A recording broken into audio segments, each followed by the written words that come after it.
Welcome everybody, I'm Joel Makower from GreenBiz. Great to have you all here. What a great turnout for this dreary afternoon. So thank you all for braving the weather, the heat, the humidity, the whole thing. It's really appreciate that. And there's several seats up here in the very front, so I know that's not the place where some of you might want to be. So just do it anyway. Thank you.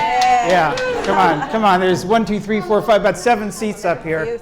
More over here. So you all in the back, please come on up.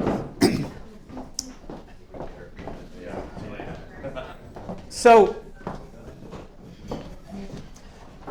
one of my GreenBiz colleagues, Katie Ryan, wrote a piece that's on the site this morning called "Why Net Zero Still Matters." And I won't get into the gist of the piece, but she starts off with a really interesting factoid that I just want to start this off with. It says, research from Accenture shows that, this is a quote, despite the commitments made, only 7% of companies are on track to achieve their net zero targets for scope 1 and 2 emissions at the observed rate of change. And I think that's for 2030. And it says moving targets to 2050 increases that share slightly to just 8%. So we've got a lot of work to do. And the question we want to talk about here is how do we get there? How do we get further faster? What is going on? What are some of the barriers and opportunities that these amazing women up here that I get to lead in conversation. So let me introduce them really quickly. Me starting at that end is Crystal Upperman, who is the senior manager. Yay! Go Crystal from Deloitte. I think you all know Deloitte. Next to her is Peggy Brannigan, who is the director of global environmental sustainability at LinkedIn. Next to her is Kathleen McLaughlin, the Executive Vice President and Chief Sustainability Officer at Walmart. Roberta Barbieri is the Global VP of Sustainability at PepsiCo. And next to me, my friend and the returning champion is Elizabeth Sturkin, who is the Managing Director at EDF. I love this audience already. Well, let's start. Let's go down. I'm going to start with you, Roberta, and go down to Crystal. And just to start, where are we in net zero in terms of just from your individual companies? And Crystal, you can talk a little bit more about some of the other companies in terms of what some of the challenges and opportunities that you're all seeing. So I'll start by saying we've made net zero even harder for ourselves by committing to it by 2040 instead of 2050, which seemed like a good idea at the time. I like to think, I don't know the stat that the source of the stat that you just quoted, Joel, but I think we are one of the 7% of companies that are on track for scope 1 and 2 reductions. But frankly, that's the easier part, as we all know. We're not on track for our scope 3 reduction commitment, which is also an absolute commitment of 40% by 2030. Our scope 1 and 2 is 75% by 2030. So it has gotten really real, which I think is kind of the good news. I'll just riff a little bit about why. It's gotten real within the company, and I think it's gotten more real within the world at large, that we have a big problem and it's really, really hard, and it's a systems problem and requires systems solutions. So one of the things I tell my team as we're going about our business in PepsiCo, engaging and aligning and all the things that we do to drive our climate reduction, our emission reduction strategy, is if you're in conversations and people are getting uptight or angry, that's good. That's what you want. Which people are you talking about? Our peers and colleagues in PepsiCo. So if we're in a conversation, say with plant management team, and they are getting aggravated because they don't know how to do what they need to do, that's key. That's good, because they are paying attention and they realize that this is on them. Yeah. And we've gotten to that a lot.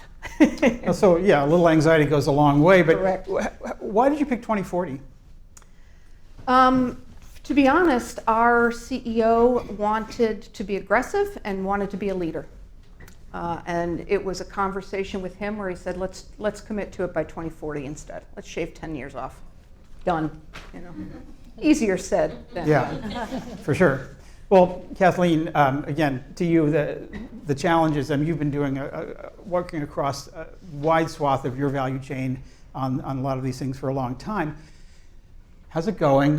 What are some of the challenges that you're seeing? Yeah, well, I think accelerator is the operative word. And for us, 2040 for scope 1 and 2, that's our time frame to get to zero, not net zero, but we said zero. Why? Because we actually think the things that we need to address are addressable in that time frame. So when you say zero, not net zero, you're talking about absolute zero. Absolute zero. Now, we don't know exactly how we'll get there for everything. So transportation, for example, or heavy tractors, we don't have the solution for 2040, but we're confident we can get there. Electricity, on-site fuels, refrigeration, those are the big components. So we are heading toward zero by 2040. We've been at it since scopes 1 and 2. We've been at it since 2016, making good progression. And some years it'll go up and down and so on, but the curve is down to zero, and that's where we're going. So CapEx, OpEx plans lined out.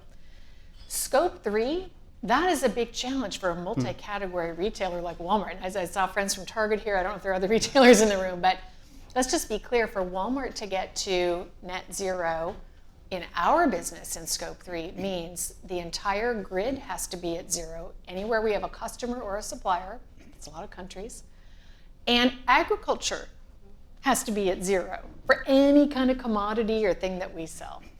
So, that's interesting. And when we set out on this back in 2016, we said we don't even know how to begin on something like that. So our target has been to get to 1 billion metric tons reduction by 2030, what we call Project Gigaton, as an interim goal to get started. And we set out on that saying, look, the way we're going to accelerate progress, the way we're going to even get started, is by recognizing emissions are highly concentrated. So there are certain concentrations of emissions in our supply chain, energy to create products, nature, right? So deforestation, conversion, or agricultural practices, big one. Waste, food waste upstream, food waste downstream. Product design. So how is the product design? Obviously Energy Star and things like that, but even further, like cold water wash for Tide laundry detergent, like the way you're designing the product to get used. Packaging, is a factor. And then transportation. So we said those are 6 concentrations of emissions. Let's get started on those across categories, across all type of suppliers. And let's do 4 things. Help suppliers set goals and set an ambition, learn best practices to go faster, get access to resources like Gigaton PPA, which helps them get renewable energy procurement at good terms, or HSBC financing. If they're doing work in this area, they can get favorable financing terms. Circular connector, packaging resources, those kind of things. And then help people report, make it easier to report to CDP or other places. So we created this platform called Project Gigaton to do all this.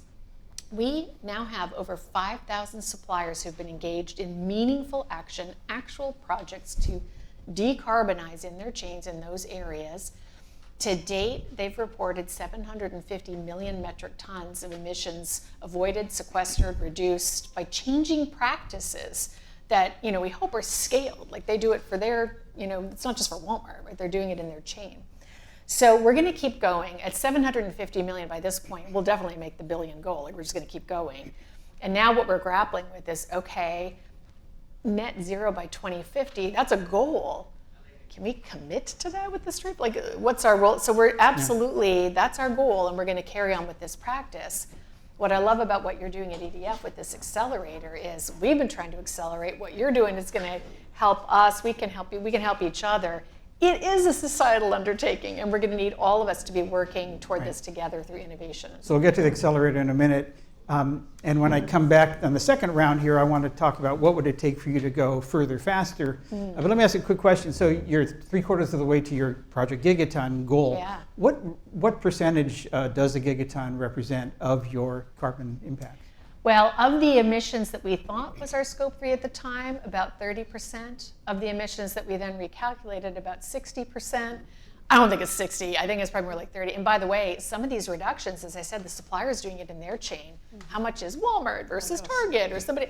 Hard to know. That's part of our problem. But that gives you a feel. It's like 30 to 60 of what we thought our footprint was equivalent. Yeah, great, Yeah. thanks. So Peggy, we don't think of LinkedIn quite in that same in the same way that we think of Walmart and PepsiCo. Yeah. I think LinkedIn is more of a supportive role, helping a lot of us find one another and find solutions and find tools. Right. What's your piece of this at LinkedIn? Yeah, so I'll speak to that, to our own operations. And of course, we have a different business model. We don't manufacture a physical product. We're not a retailer, but our carbon footprint comes largely from the energy that our data centers use to serve up all of you when you're on LinkedIn. And then it comes from scope 3. So I'll just say +1 to all that they shared about the challenges there. But we can do a data pull and say our biggest spend for scope 3 procurement is IT equipment. And so, for us there, kind of the challenges are twofold. So we're owned by Microsoft. Maybe some of you didn't know that. So I work very closely with their team, and 3 years ago, Microsoft and LinkedIn came out with some very ambitious goals, 3 of them. We will be carbon negative, water positive, and zero waste by 2030. And by 2025, we will be 100% clean energy. So you can imagine I'm on a lot of calls right now with the Microsoft energy team, and we will achieve our 2025 clean energy goal. Microsoft is one of the top 10 investors in new clean energy on the grid, for solar and wind projects. So we'll be working with them. At the same time, driving efficiencies with green coding and better computer equipment. But anyway, so scope 1, 2, we are on track. Scope 3, what we've said is we'll reduce by half our absolute footprint from scope 3. And for us, the 2 big ones are travel. And we are way below where, we're doing really, really, really well because we're enforcing a business critical only travel. So I had to get EVP permission to come to be with you today. But for scope 3, it's all about computer equipment. If we only solve one thing. So with Microsoft, we're actually going to that energy intense component. And we know that the chip that's manufactured as the component in a computer that's the most energy intense. So how can we support the greening of the manufacturing process? So that's a long-term play, but that's part of it. But I want to point out 2 things. So for us, we have 3 goals, and sometimes they compete with each other. So if I want to be, for example, we have a data center in Oregon, and the cooling technology is water-based through the rear doors. Super. We have like one of the best in the world PUEs, power utility, for that data center. But PUE is the MPG for data center. Yeah. Power use efficiency, and you're trying to get down to 1.0. Well, it's basically right at 1, so it's mostly the cooling, because you think about stacks and stacks and stacks of computers and they get hot. But we're using a lot of water, so it competes with our with our water goal. So another example, we are going to be zero waste. We're going through the certification right now for San Francisco and South Bay, that we don't have any disposable plastic in our cafeterias, but we wash a lot of dishes. So again, water. And I feel like water doesn't always get the prioritization it deserves, but we take then a very local lens. We say, in this watershed, what's the appropriate priority of carbon versus water? So, and just to wrap up, I think really, we have a lot of square footage, a lot of data centers, but the biggest thing that LinkedIn can do is help all of you go green through our platform. So half of my time and half of my team is spent working with our product team. We just launched a green jobs collection to make it easier for you guys to find the green work. We're unlocking for Climate Week, UNGA, COP, about 15 of our LinkedIn Learning courses specifically on fundamentals of sustainable supply chain, what does ESG mean, green product design, green building certification. So I'll ask Elizabeth to share the links to those free course unlocks with you. But I view my job as being an accelerator. And then we have, if you haven't checked it out, LinkedIn Top Green Voices. So for every geography in the world, we're looking at who are the thought leaders. How can LinkedIn make them more visible? How can they publish newsletters? How can we help them reach a broader audience? We have 950 million members. And we want to accelerate how you guys go green. Yeah, wow. So. Yeah, great stuff. So Crystal, first of all, you see a broad scope of companies, and so talk a little about how you're working with companies. I don't want to get into the EJ stuff as well, but in terms of the net zero, what's the work that you're doing at Deloitte around that? Well, across the board, we see a myriad of customers who are trying to solve these same problems. And we try to figure out, we hear a lot about how environmental justice fits into all of this, because you're talking about achieving a just transition in the process of achieving net zero. Where do the benefits of these changes that are being made accrue across the board? You hear folks talk about things like air pollution. Well, that is like a very tangible externality that has to be addressed. And we have found that, through a course of the work that we've been doing for clients, it's a really, really salient question that we're addressing. Just last fall, I had the ability to contribute into a report that the firm pulled together that was centered around achieving work toward net zero and the rise of the green collar workforce. And a lot of these solutions actually create new economies in the ecosystem due to this transition from a fossil fuel induced economy to one that's more renewable. There are about 800 million jobs worldwide that are at risk. That's about a third of all of the jobs across the world that are at risk. So, and where are we seeing these accrue? It's going to end up being across the Asia Pacific, across Africa, in India, and also China. They have about 40% of their jobs that are vulnerable industries. These are some industries that some of the panelists have discussed today, where some of their supply chains exist. So we did a report, and the key takeaway from that report was that the transition to a low carbon net zero economy is one that actually has to benefit all people. We have to make sure that there's not only prosperity, meaning that there's growth from it, but there's also fairness, meaning that the benefits actually distribute across ecosystems and across communities across the board.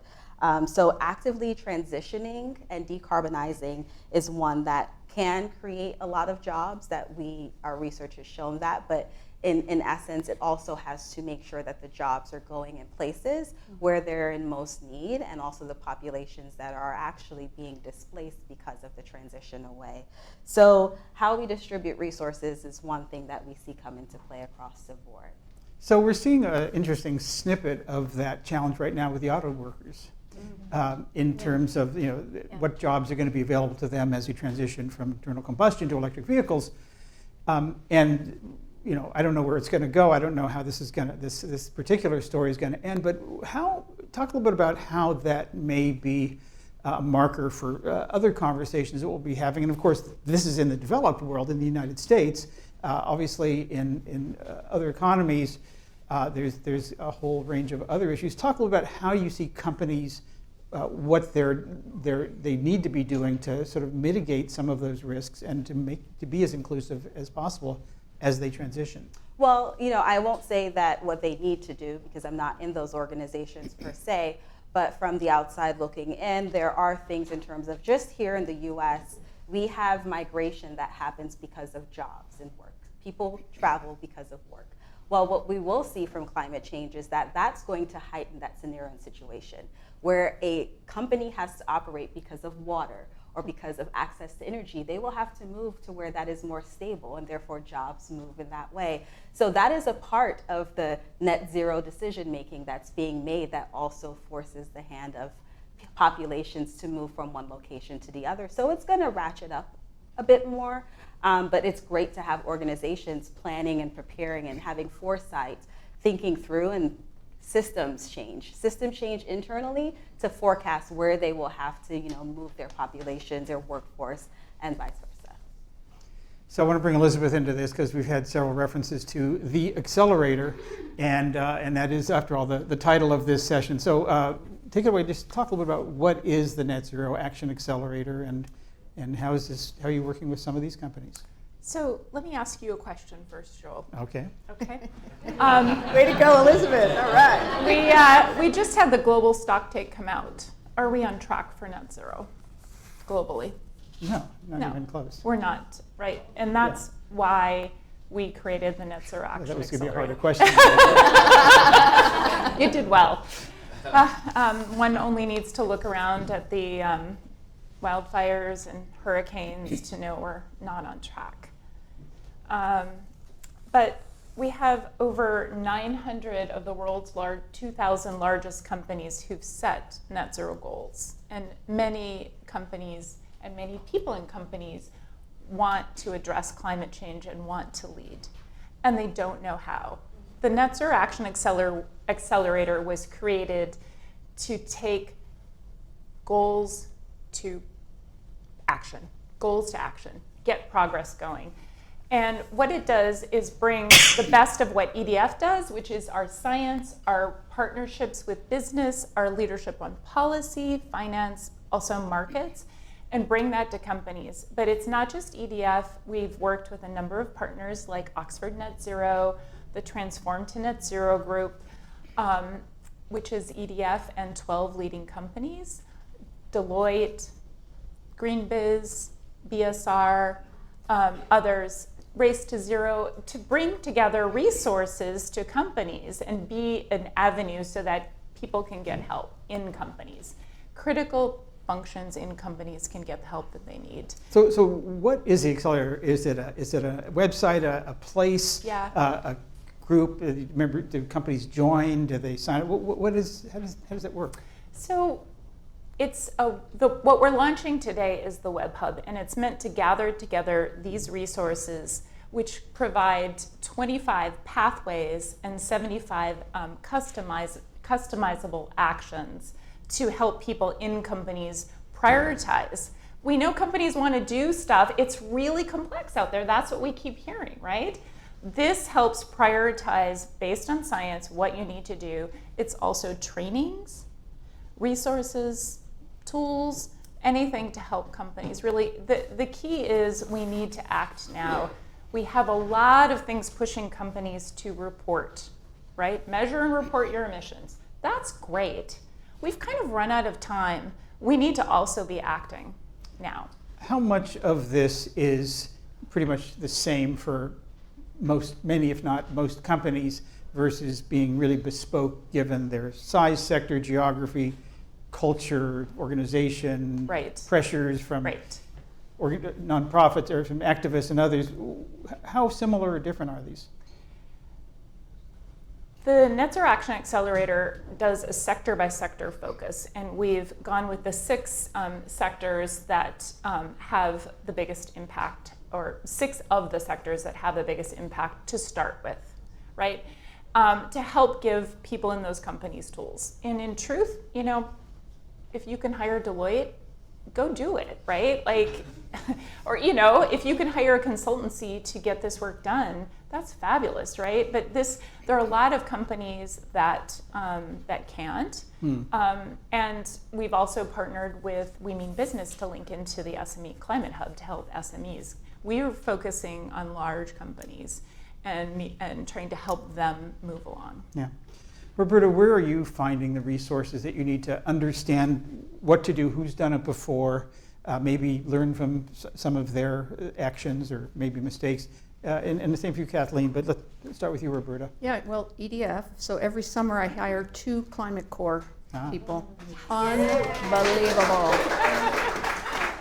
Highly recommend. I've been doing it for years, and every one of them is high quality and delivers concrete value to me and PepsiCo. So And those are primarily on energy issues, or do they go beyond that? Their name is Climate Corps, but as I know, they will broaden if the need. So I've had them work not just on climate issues, but also water issues, which is in part of my shop too. They're awesome.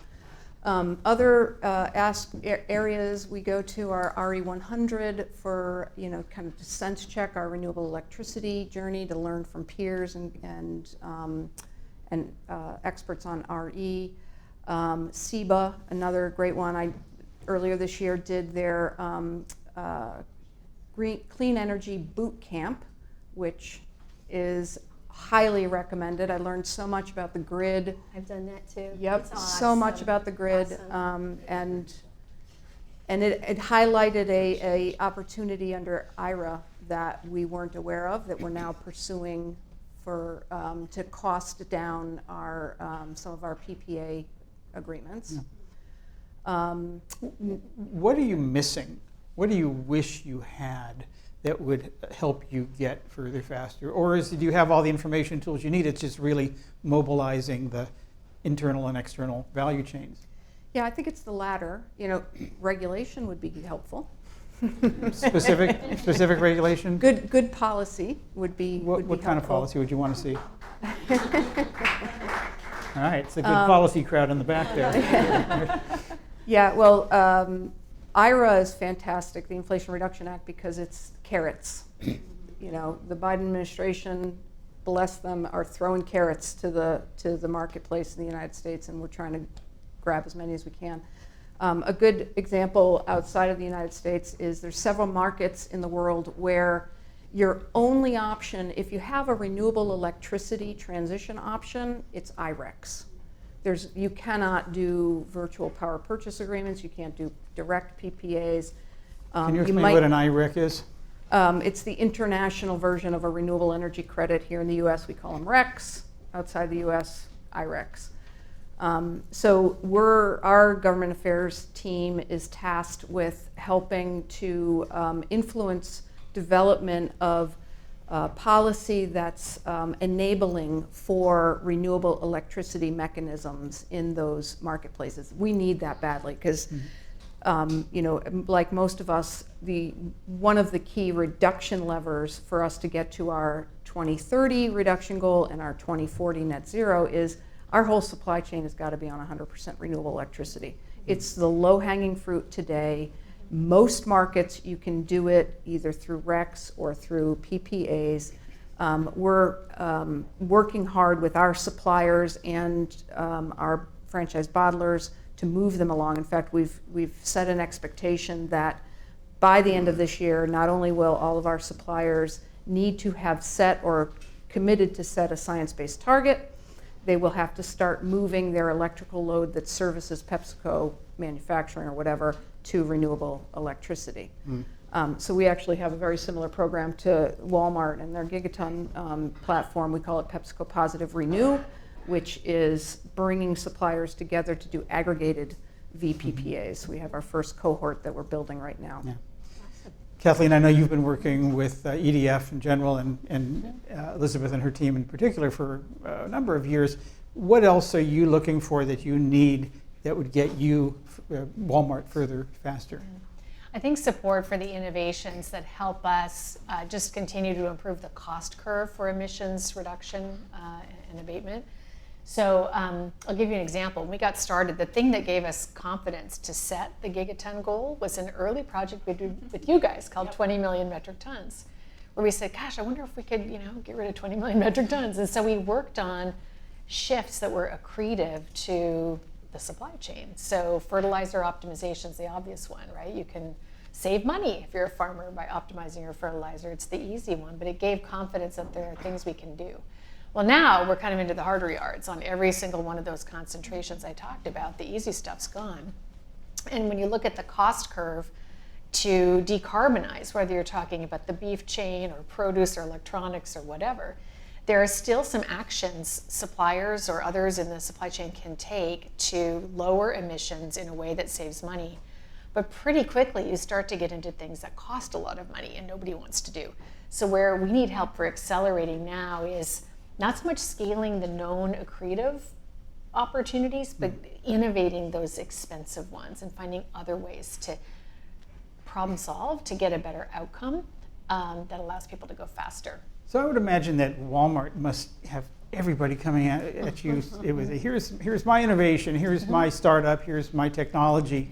How do you vet that, or do you have others who who screen it before they even get to you? There must be, because there are so many thousands and thousands that I see of startups and innovations. How do you think about that? How do you vet them? So two ways. One for ourselves, we have teams, some merchants, our global sourcing people, and then folks on our sustainability team get those incoming and can quickly come to a triage basically about is it worth a further conversation or not. Yeah. And there are some that we go ahead and invest in our work with. Like we just announced something with Ruby, a company called Ruby that is doing cellulosic fiber innovations, basically zero carbon textiles. Wouldn't that be a dream if we could scale that? It was really early stage, right? But that would be an example where like, oh wow, that's like. And then the second way would be through the Gigaton platform, where I mentioned Circular Connector. That's our first attempt to curate a bunch of third-party innovators who have packaging solutions that our suppliers want and need, and make it easy to do that matchmaking. And there are other things like that we want to create a bit of a marketplace for. Yeah.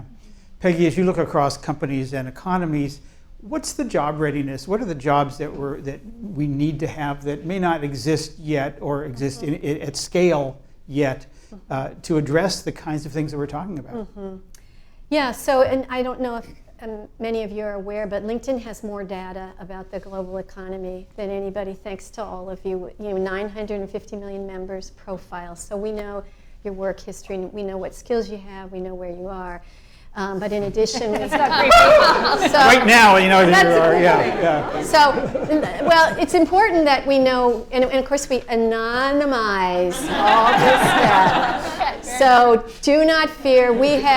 I think we've been voted 6 times in a row the most trusted social media platform because we really take seriously your privacy. We have a huge team I sit next to in trust and safety. So on an anonymized level, though, we can help, we help governments, city and state and country governments understand what's happening. How is the global economy greening? Where are the green jobs emerging? And then for a given geography, why it's important to know where the talent is what does that talent look like and what skills do they have and where are the gaps? So if you're a government leader, we're helping you figure out where are the skills that are lacking right now.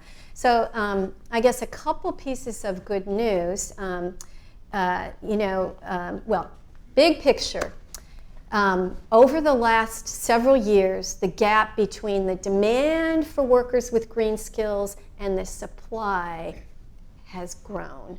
And when we say green skills, we're thinking very broadly, not just jobs like mine and the people on this panel with very specific.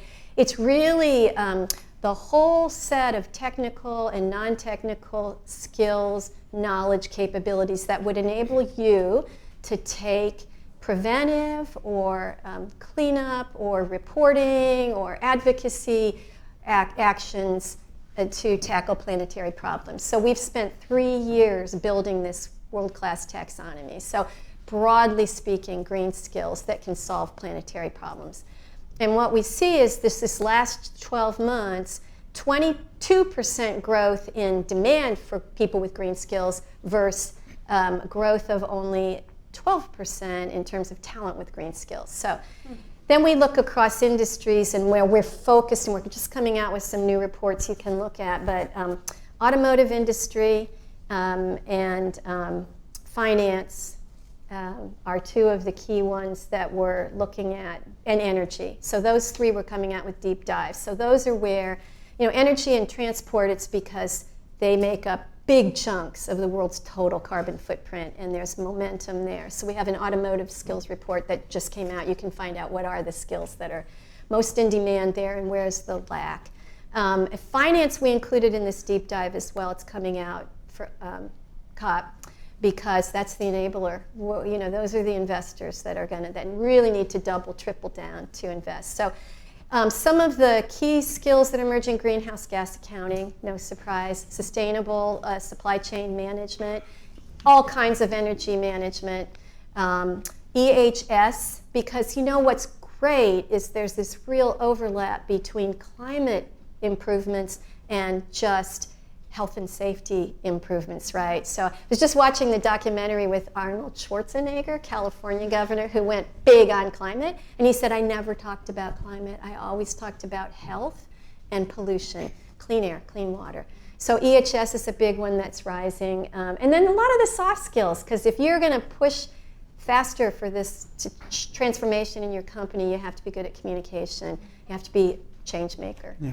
And I'm happy to answer that question in depth. Like, I'll give you some links that say what are the top skills, by industry. So I was going to ask, where does all this live on LinkedIn? But we just published a Green Skills report a couple months ago. We'll give you the link to that, and then we're coming out with these deep dives on the different industries. But it lives on LinkedIn too. You can go in right now and search LinkedIn economic graph, and it'll come up with all our last reports. We have a full-time economist and a whole data science team. Yeah. We're going to get to questions in a couple of minutes, and the online audience, I'm looking at you. So make sure that you send those in on text. I'll get them on this handy little device if you do. Crystal, I'm pretty sure that a lot of companies still see environmental justice as a CSR, philanthropic, nice to do, and is not as connected to strategy or the business of profits and productivity. How do you talk about this as we shift over to this just and sustainable economy? I hate to use this but we do talk about the business case a lot. Yeah. How do you articulate that? Well, the business case, when we think about it, reports have shown, the World Resources Institute did a report in 2019, I think it came out in 2020, where they looked at the case for investing in climate adaptation action, which was, at the point in time, a lot of the money was going into mitigation, not in adaptation.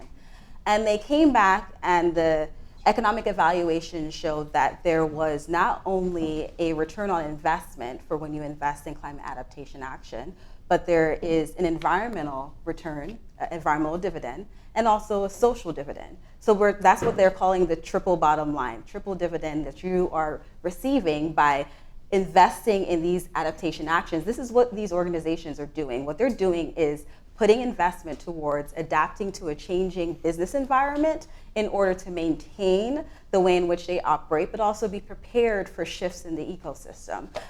So that actually ties directly to people. It's not only just about organizations. Organizations care about this issue because it affects their bottom line. A report we did in 2023, just this year, of C-level business leaders showed that this was a top area of concern for business leaders. They were very concerned. Even the people who reported to us reported that they were actually, the C-suite level individuals, actually were impacted by climate change personally. In addition to that, there's a forcing hand right now, a forcing hand from a generational shift. Millennials and Gen Zers, by hands down, care about this issue. It's one of their top 3 issues alongside health and healthcare access and also cost of living. So, and they're forcing and pressing their employers to actually address these issues and concern. So if you want to have this workforce that is hard to come by with the skill sets, you're gonna have to walk the talk. So across the board, like underpinning it, it's about people out here in the ecosystem who are being forced to move from location to location to sustain their livelihood. And I think it's an imperative. It's not just like a do-good. It's a part of the way we do business, present day and moving forward, to actually make sure that you're competitive in the ecosystem. Knowing the landscape, knowing where your supply chain is going to come from, knowing how stable your supply chain is going to be in terms of whether they're going to be impacted by climate shocks. All of that is a part of achieving this net zero issue and concern. So I think it's no longer one or the other, it's all embedded within it. Yeah. I sometimes talk about the ROI, or part of the ROI of sustainability is the risk of inaction. Yeah. And I'm Always guessing that Kathleen and Roberta and probably all of you would We've done one of those analysis too. Yeah. Yeah, would agree that on the supply chain or value chain, net zero. What's the risk of inaction on the environmental justice side? Well, I can't quantify it for you in terms of dollars and cents, but I can paint a picture for you, a picture that is worse and dire than present day. The risk of inaction is that we have a society in which all of us has worked so hard for to maintain crumbles.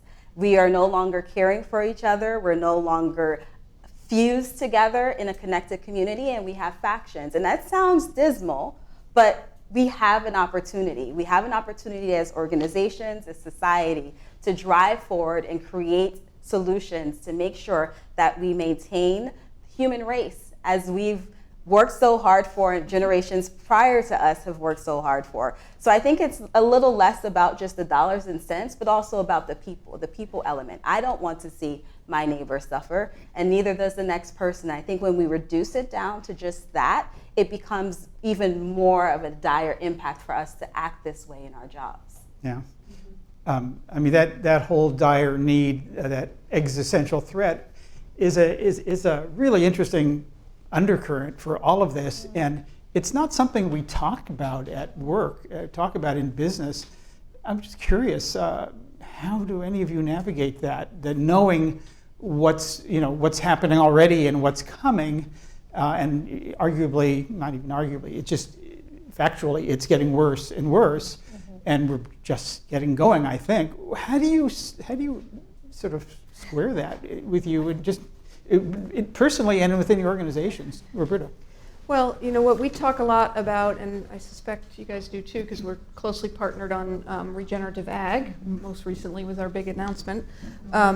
We talk about the immediate impacts of climate change to our agricultural supply chain, and many of them are water related. I'd like to say that water is where the climate change rubber hits the road.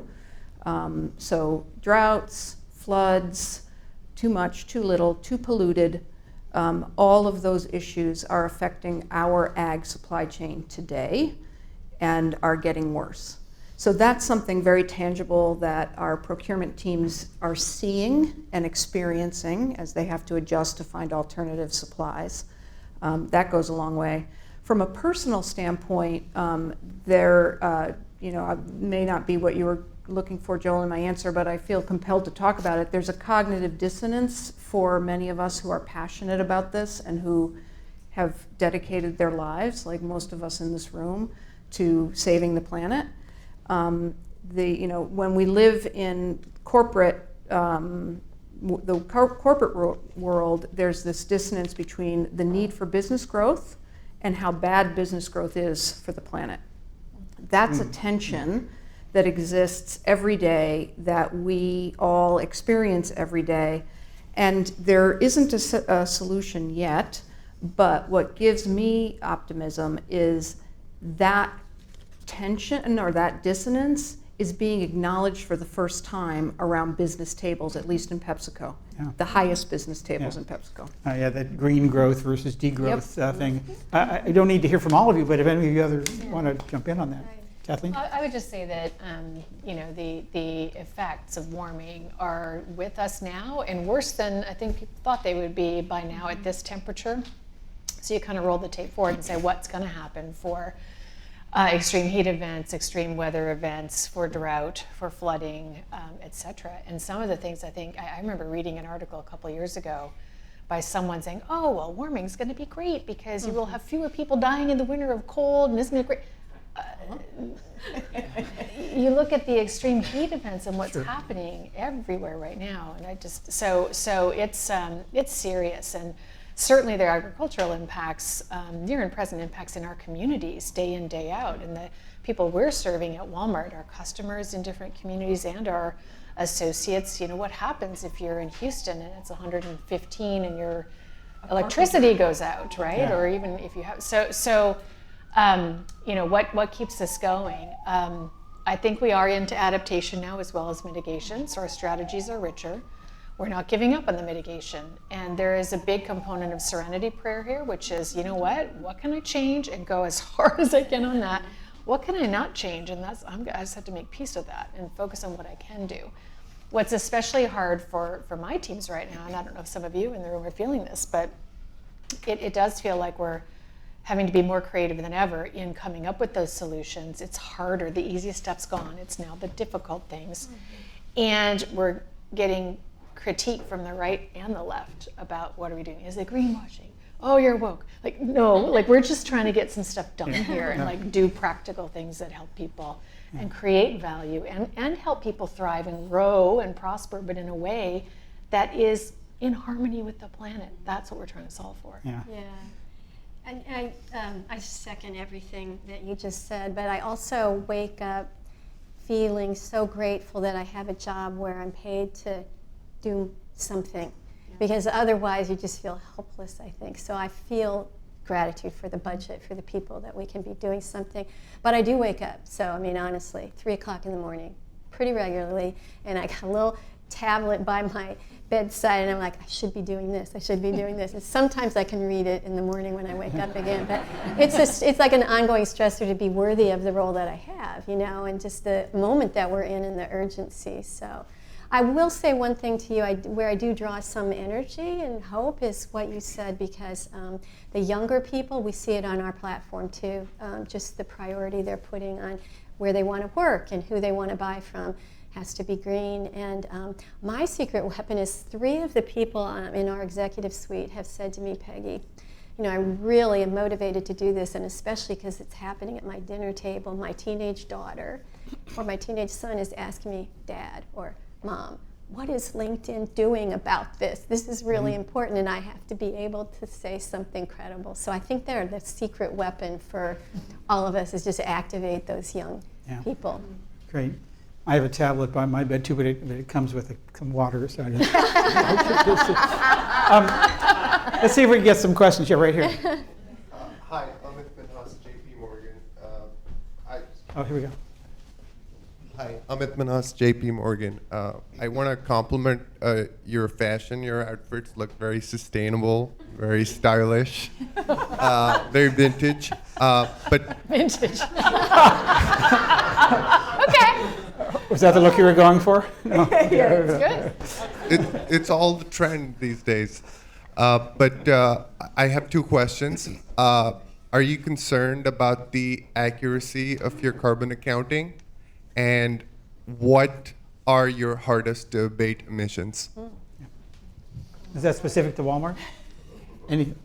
To Pepsi. Maybe I'll give a quick answer, then I apologize. I actually have to, all of us. Yeah, and this have a was book, planned. She I'm gonna needed to have run go. out, so this is not because you asked something. No, it's a good one. So accuracy of carbon accounting. So I feel really good about the carbon accounting of scope 1 and 2. Let's talk about scope 3 and what would that mean? This shirt that I'm wearing. Okay, so what is into this? So it is, how did the fibers get created? If it's cotton, where did they grow? And you know, was there fertilizer applied or not? What was the ground tilled, or all those kind of considerations? The people Apparently it's vintage, so it's been reused. Well, that's a whole separate thing. Is the people tending the field? Were they driving around on a gas-powered truck, or did they walk around? Then the transportation, how did it come over? Like the textile mill into yarn, and then the cut and sew factory, where was it? What was the grid? And then when I have the shirt, am I washing it? How often? In hot water or not? That's what's in the full, accurate carbon accounting for this one unit. That is one unit of this item, and at Walmart we sell 400 million items. I don't know exactly how many times my customers are washing the Levi's, and did they use hot water or cold. I can guesstimate it. I don't know exactly for this chicken pot pie every ingredient and where did it come from and what was the grid and what. I don't know. So the best I can do right now is estimate that using factors and on average, what does it look like? And it came from North America versus Europe. And so I can guesstimate by category at different stages, and that's what I can report as my footprint. I can ask my suppliers to tell me what their thing looks like, but they don't know exactly which ones did Walmart get versus Target. They're not tracking it at that level. Factories change, sources change. So these are estimates. This kind of goes back to your point, Elizabeth. What do we need then to rapidly decarbonize? I don't need an accurate, precise accounting of 400 million items I sold and every one how it was used, because I know emissions are concentrated and there are 10 pathways that matter. There's factory energy, there is did I deforest or convert, there is did I do regenerative practices in general in my region. So I know what those are, and I can go after those and innovate the practices and scale those, and that I can measure and report with some accuracy. So I think we're in for an interesting time as we get more and more disclosure of full scope 3, it's going to be estimates. They're not going to match the numbers from the actual projects that people are doing to try to make progress, and we're just going to have to try to reconcile them somehow. But to your point, we don't want everybody spending all their time accurately measuring the eyeglasses and what was the carbon footprint of the eye. It doesn't matter. What matters is these concentrations, and are we decarbonizing them rapidly? So good question, lots to do on this, but man, Right. we're You want gonna me to have go? to go, sorry. Thank so you. much. Thank you, Kathleen. Appreciate it. Great to see you. Can I Yeah, just please. pile on a little bit to that question? The other element of the GHG accounting is the more operationalized Scope 3 emission reductions becomes in your company, the more accountable people in your company feel about delivering it, and the more accountable they feel, the more they want to understand the data. So what we're struggling right now is, great, the good news is everybody wants to understand our Scope 3 data. The bad news is they don't get how wrong it is. It will always be wrong, Scope 3. We restate our 2015 target baseline year every year. How frustrating do you think that is for people that need to deliver against the goal? We're moving the goalposts every year, and we will continue to, because emission factors change, methodology improves. So just being able to communicate to people like engineers and accountants that are used to accounting systems like the financial accounting system, which is what, 200, 400 years old? GHG accounting is what, 15, 20 years? Very, very difficult. And then I wanted to answer your question about the hard to abate sectors just quickly. Transportation. So one thing that I'm really proud of at PepsiCo is we're a leader in decarbonization of transport, and we're actually proving that it can be done. We have, in our case, it's our scope, part of our Scope 1 emissions, because we have over 30,000 vehicles on any given day on the road.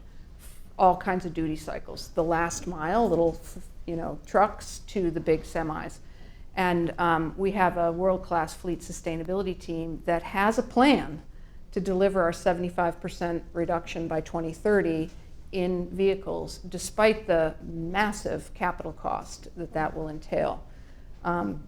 Just one quick example, in Queens, by mid-2024, every customer of PepsiCo's that's serviced out of our Queens distribution plant will be serviced by an electric vehicle.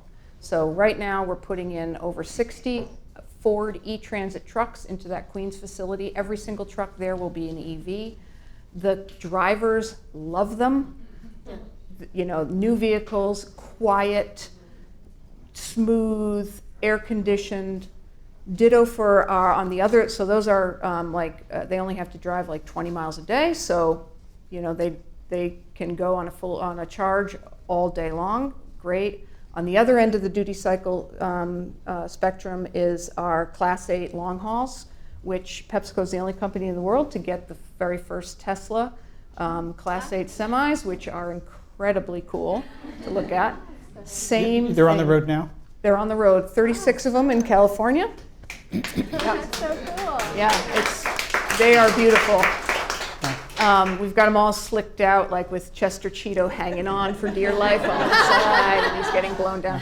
But just quickly, Joel, sorry, that, again, drivers love them. Like the drivers, and it was a privilege for us to pick drivers that got to drive these Teslas.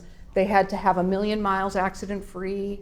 They had to be long-time employees, and none of them want to ever go back to an internal combustion engine. And the complexity, we don't have time to get into this, because you're basically buying a 20 or 30 year asset based on the current technology, and we know how fast that's changing, so that's really, really hard. Crystal, when we meet back here at Solutions House for Climate Week 2025, 2 years, how do you hope this conversation around environmental justice and net zero will have changed? Well, I hope that, first of all, the fact that we're having a conversation with corporations and we're incorporating things such as the transition. It's the bottom line. It's about people. I just hope that there's more of that. More of that, the realization that it's about the customer also, and this is a part of being responsive to the customer. The customer is not only there and they're purchasing your product. My mother-in-law is a huge fan of Pepsi, by the way. She'll only drink Pepsi. She's Southerner. So these are brands that, you know, our population have grown up with. They depend on those brands, and there's also a responsibility that these brands have to provide, you know, resources to the community in terms of what they're looking to purchase. But in turn, also, we want to make sure that our broader society isn't bearing the brunt of a lot of externalities. And I do think that as long as we continue to show up, have the conversations, and understand that we're all in this cauldron together, that we're going to have to make sure that the recipe gets, you know, to the right consistency and right flavor profile for us to say that we've solved this climate thing, because we can. I know it seems daunting, but we actually can. And it's more folks like the women who are part of this panel stepping into their organizations and saying, these are the ways in which we can solve problems. We don't have the perfect answer, but here is like the first 3 steps that we can take. Yeah. And when you take those first 3 steps, I was so encouraged to hear that there was a mention of, we've solved all the easy things. Well, great, like let's get down to the difficult stuff now. Sure. And that's where you start to see the meaningful change. So for me, it's more of folks showing up, being open to hearing and learning what others are doing, and also taking it back into their ecosystems and driving change forward. Yeah. And Peggy, as you look at the jobs market and green jobs, as you define them at LinkedIn, how do you think that's going to evolve in a couple of years from now? Well, I think if the trajectory remains the same, there's going to be a huge growth in green, what we call green work, across all different occupations. Because what we see is individual occupations, when we look at the job postings for certain job titles, what's changed over the last couple of years is now the employers are including, you know, calling out, looking for a certain number of green skills. So they want that person they hire to do it in a green way. And we would just see that expanding over time across most industries and occupations. So I think there's that. The good news is there's a lot of resilience we're seeing on our platform for green skills and green jobs. So people with green skills are tending to get hired 29% faster than people without. And I should get my piece of paper, because whenever I cite LinkedIn statistics, I have to be.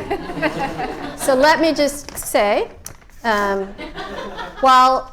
things. While overall hiring slowed globally between Feb 22 and Feb 23, job postings requiring at least 1 green skill grew by 15%. So while everything else had slowed down or gone the opposite direction, it grew 15%. The LinkedIn median hiring rate for members with green skills is 29% higher than the workforce average. So, so I think skills profiles for any job on the platform changed 30% in the last 5 years. Green skills are increasingly the new skills that are being added. Yeah, so, cool. And we're doing a panel on green We are, jobs tomorrow. over Joel at and I are gonna MasterCard, talk and about talk that. to Peggy or me about that if you're interested. Yeah. I want committed to on-time arrival here, and before we get into, I guess, networking, which I love to say is so great because it's just one letter off from not working. But before we do that, I want to give the last word to Elizabeth. Thanks. Yeah. So I think the message here is we need to act now, and we need to act on the highest priority issues. And the Net Zero Action Accelerator can help you move from pledges to progress. netzerooaction.org. It's my last plug for that. But all of this didn't come about without a lot of hard work, and I want to thank my team. My gratitude is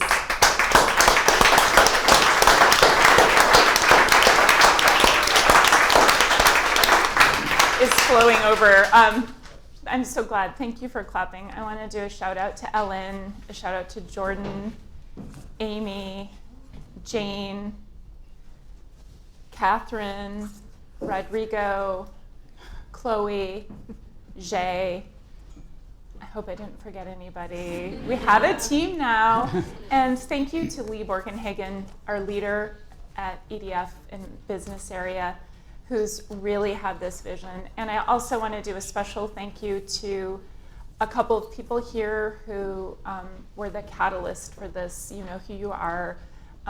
You just made all the difference and made this a reality. So I'm very appreciative. Thank you all Yeah. so Please much. join us in thanking our great panel.